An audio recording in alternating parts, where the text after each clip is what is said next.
Cinema ಕಥೆಗೂ ಸಾಟಿಯಾಗುವ ನೈಜ ಕಾರ್ಯಾಚರಣೆಯಲ್ಲಿ ಮಲ್ಕಾಜಗಿರಿ police ಆಯುಕ್ತೆ IPS ಸುಮತಿಯವರು ಗುಂಡಾಗಳಿಗೆ ಖಡಕ್ ಪಾಠವನ್ನು ಕಲಿಸಿದ್ದಾರೆ. ಯಾವುದೇ ಭದ್ರತೆ ಇಲ್ಲದೆ ಸಾಮಾನ್ಯ ಮಹಿಳೆಯಂತೆ ದಿಲ್ಸುಖ್ ನಗರ ಬಸ್ ನಿಲ್ದಾಣದಲ್ಲಿ ನಿಂತು ಕಿರುಕುಳ ನೀಡಲು ಬಂದಂತಹ 40ಕ್ಕೂ ಹೆಚ್ಚು ಜನರನ್ನ ಒಂದೇ ಸಾರಿ ಬಲೆಗೆ ಬೀಳಿಸಿದ್ದಾರೆ. ಕಮಿಷನರ್ ಹುದ್ದೆ ವಹಿಸಿಕೊಂಡಂತಹ ಮೊದಲ ದಿನವೇ ಶಾಕ್ ಟ್ರೀಟ್ಮೆಂಟ್ ನೀಡಲು ಮುಂದಾದ ಸುಮತಿಯವರು ಮಧ್ಯರಾತ್ರಿ 12ರಿಂದ ಬೆಳಗಿನ ಜಾವ 3ರವರೆಗೆ ಒಬ್ಬಂಟಿಯಾಗಿ ರಸ್ತೆ ಮೇಲೆ ನಿಂತು ಪರಿಸ್ಥಿತಿಯನ್ನ ಅವಲೋಕಿಸಿದರು. ಈ ವೇಳೆ ಪೊಲೀಸ್ ಗಸ್ತಿನ ಕೊರತೆ ಸ್ಪಷ್ಟವಾಗಿ ಗೋಚರಿಸಿದ್ದು ವ್ಯವಸ್ಥೆಯ ವೈಫಲ್ಯವನ್ನೇ ಬಯಲಿಗೆ ಎಳೆದಂತಾಗಿದೆ.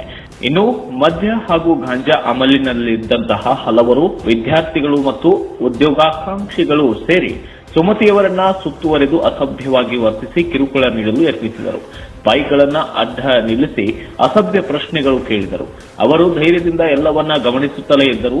ಸರಿಸುಮಾರು ಬೆಳಗಿನ ಜಾವ 3:30ಕ್ಕೆ ಬೀಟ್ ಕಾನ್ಸ್ಟೇಬಲ್ ಮತ್ತು ಎಸ್ಐ ಆಗಮಿಸಿ ಸೆಲ್ಯೂಟ್ ಹೊಡೆದಾಗ ಗುಂಡಾಗಳಿಗೆ ತಾವು ಕೆಣಕಿದ್ದು ಪೊಲೀಸ್ ಆಯುಕ್ತೆಯರನ್ನೇ ಎಂಬುದು ಅರಿವಾಗಿ ಶಾಕ್ ಆದಂತಾಗಿದೆ.